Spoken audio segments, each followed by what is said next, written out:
Alam mo na bang pwede kang kumita sa panunood mo ng commercials? Dahil ito sa hybrid system na pinagkakaguluhan online.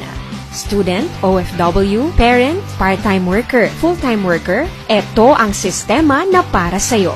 Alam kong gustong-gusto mo nang malaman kung paano ka kikita sa sistemang ito at paano ka matutulungan ng iWatch.ph. Ang iWatch.ph ay isang advertising company na mayroong multi-level marketing system, food cart franchising, and e-commerce business. Ito ay legal na nagsimula noong August 8, 2018 na pinangungunahan ni Mr. Rainer Cadiz, CEO ng iWatch.ph, a marketing student from the University of Santo Tomas.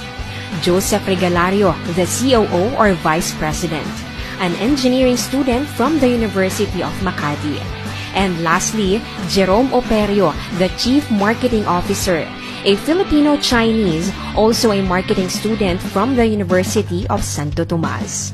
Sila ay ilan lamang sa mga pinakabatang entrepreneurs, businessmen, coaches, and mentors dito sa Pilipinas. Karoon ka na ng sarili mong business na kung saan maaari kang kumita kahit nasan ka pa sa pamamagitan lamang ng cellphone, kahit ano pang estado mo sa buhay, sa panunood mo ng commercials at marami pang iba.